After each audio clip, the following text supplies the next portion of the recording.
গরিবের ছোট্ট সংসারে আজকে অনেক মেহমান আসলো। হঠাৎ করে মেহমান আসাতে ভালোই লাগছে। আর মেহমান হচ্ছে আল্লাহর রহমত। তো মেহমান আসলে আমার ভালোই লাগে। মেহমান আসলে অনেক ফুর্তি, অনেক আনন্দ করি। তো আজকে হঠাৎ করে মেহমান আসলো, কিভাবে কি করলাম সবই তোমাদের কাছে শেয়ার করব। সবাইকে আসসালামু আলাইকুম। আবারও ছোট্ট একটা ব্লগ ভিডিও নিয়ে চলে আসলাম। তো আশা করছি আমার পুরো ব্লগটা দেখবে, স্কিপ করবে না। ভালো লাগলে লাইক কমেন্ট শেয়ার করে চ্যানেলটাকে সাবস্ক্রাইব করে আমার পাশে থাকবে। এখানে কিন্তু আমি সকাল থেকে ব্লগটা আরম্ভ করে দিয়েছিলাম। আর এই যে দেখতে পারতেছো দৌড়ে গিয়ে ছেলেকে মানে স্কুলের চলে যাবে, তো অটো চলে আসছিল, তাকে অটোর মধ্যে উঠিয়ে দিয়েছি। আর দৌড়ে যাওয়ার কারণ হচ্ছে বাইরে কিন্তু টিপ টিপ করে একটু একটু বৃষ্টি হচ্ছিল, তার জন্যই কিন্তু আমি মানে বৃষ্টিতে ভিজে যাচ্ছিলাম বলে দৌড় দিয়ে গিয়ে গাড়িতে উঠিয়ে দিই, তারপরে আবারও চলে আসছি। একটুখানি জায়গা গেটের বাইরেই অটো ছিল, তার জন্য কিন্তু আমি আর ছাতাটা ব্যবহার করি নাই, এমনি মানে গিয়েছিলাম। তেমন বৃষ্টি নাই, আর টিপটিপ করে একটু একটু বৃষ্টি হচ্ছিল।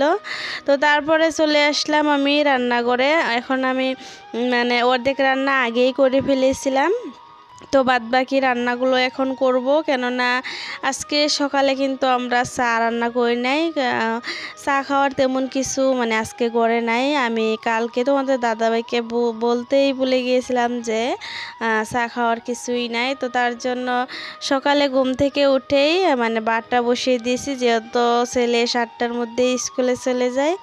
তো ভাত আর ডাল রান্না করে তাকে খাইয়ে স্কুলে পাঠিয়ে দিয়েছি। তারপরে কিন্তু আমি সবজিগুলো রান্না করেছি, করে তোমাদের দাদাভাইকে বাদ দিয়ে দিয়েছি। সে এখন খাচ্ছে, কিন্তু আমি এখন খাবো না। আমার কি একটা অভ্যাস, যেহেতুরি কাম মানে সিজিল করে কাম এক সাইড না করব তেহেতুরি মানে আমার ভাত খেতেই মন চায় না। আর ভাত খাওয়ার পরে একদম শরীরটা আলসে আলসা ভাব হয়ে যায়। তার জন্য আগে কাজ কামগুলো করে তারপরেই কিন্তু আমি ভাত খাবো। এই জন্য কিন্তু আগে কাজ কাম করে নিতেছিলাম। আর তোমাদের দাদাভাই কিন্তু বাহিরে মানে ওকে বারান্দার মধ্যে ওখানে বাদ দিয়ে চলে আসছি, ও একাই খাচ্ছে। আমাকে বলছিল খাওয়ার জন্য, কিন্তু আমি খাই নাই, কেননা আমার এখনও অনেক কাজ পড়ে আছে। আর কালকে আমি বিয়াতে গিয়েছিলাম, তোমরা আমার ওই ব্লগের মধ্যে দেখতেই পারছো। আর যারা দেখো নাই তারা গিয়ে দেখে আসতে পারো। আমি কিন্তু আমার ভিডিওর ডেসক্রিপশনে লিঙ্কটা দিয়ে দিব, তোমরা চাইলে গিয়ে দেখে আসতে পারো। আর কালকে রাত্রে বিয়েতে যাওয়ার জন্য আজকে কিন্তু কাজটা একটু বেড়ে গেছে, কেননা অনেক কাপড় চাপড় মানে এলোমেলো হয়ে গেছে। কালকে যেহেতু রাত্রে বিয়েতে গেছি, তো অনেক কাপড় চাপড় মানে এলোমেলো হয়ে গেছে। সেই কাপড়গুলো মানে আজকে ধুয়ে টুয়ে বাস টাস করে রাখতে হবে, তার জন্য একটু কামটা বেড়ে গেছে। তো এখন মানে যদি আমি ভাত খাই তাহলে কিন্তু এইসব কাজ করতেও মন চাইবে না। তো সব কাজ কাম করে তারপরেই কিন্তু খাওয়া দাওয়া করব। তো বিছানাটাকে গুছিয়ে নিলাম। ফার্স্টে কিন্তু আমি আলনার কাপড় যা ছিল সব কিছু মানে ঠিকঠাক করে জায়গা মতো রেখে তারপরে বিছানাটা উঠিয়েছি। এখন আমি ঘরটাকে ঝাড়ু দিয়ে নিব। আর ঘরটাকে ঝাড়ু দিয়ে তারপরে বাইরের এদিকেও চলে আসলাম, তো এদিকটাও ঝাড়ু দিয়ে নিব। ঘরের মধ্যে মানে একদম সিফা সাফা, মানে বেশি একটা ক্যামেরার মধ্যে দেখা যায় না, মানে ঘরের ভিতরে বেশি একটা জায়গা নাই। মানে আমাদের কাঁচা ঘর, ছোটো মোটো একটা ঘর। আর যে মানে যেগুলো ফার্নিচার আছে সেগুলো ফার্নিচারেই কিন্তু ঘরটাকে মানে ভরে গেছে, আর তেমন একটা জায়গা নাই। আর এখানে বসে তারপরে মানে আমি অনেকগুলো কাজ কাম করে তারপরে এখন কিন্তু প্রায় 8:30টার মতো বাজে।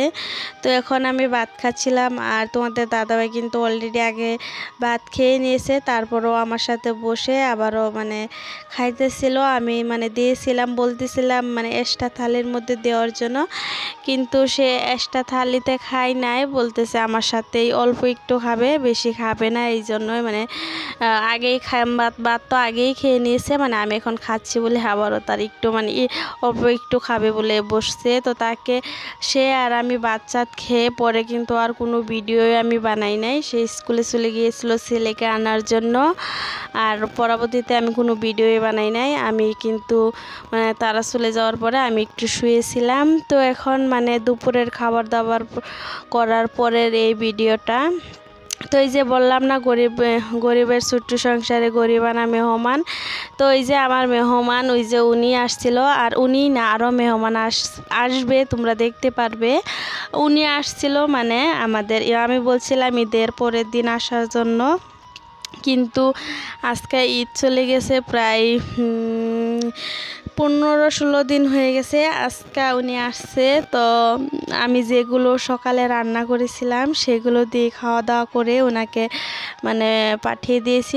আর উনি আমাদের বেশি দূরের নেমান না, আমাদের এখানকারই একই, মানে আমাদের বাড়ির থেকে অল্প একটু দূরে, বেশি না, একটুখানি দূরে।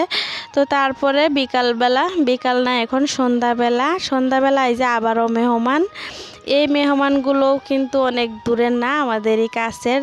সপ্তাহের মধ্যে 2-3 বার আসা হয়, দিনের মধ্যে প্রতিদিন একবারও আসা হয়, মানে এরম মেহমান, আমাদের বাড়ির কাছেরই মেহমান। কিন্তু তারপরও আমার মানে অনেক ভালো লাগছে ওরা আসছে কারণে, মানে এমনি তো দিনে আসে, কিন্তু আজকে সন্ধ্যাবেলা আসছিল। তো অনেক আড্ডা গল্প করেছি। আর ওরা আসছিল, এমনি তো আমি ডেলি সন্ধ্যাবেলা একটু চা বানিয়ে খাই, কিন্তু অন্য কিছু করি নাই। তো ওরা দুইজন আসছিল বলে পরবর্তীতে আমি কিন্তু সেমাইও রান্না করেছিলাম। তো এখানে তোমাদের দাদাভাই আজকে ফারদিনকে পড়াচ্ছিল, তো ওদেরকে নাস্তাটা দিয়ে দিলাম। ফারদিন খাচ্ছে, আর তোমাদের দাদাভাই ফারদিনকে কিছু একটা লিখে দিচ্ছিল, অল্প একটু পরে খাবে। তো তারপরে ওদেরকে ঘরের ভিতরে খাবারটা দিয়ে আমরা 3 জন বাহিরে বসে গেলাম।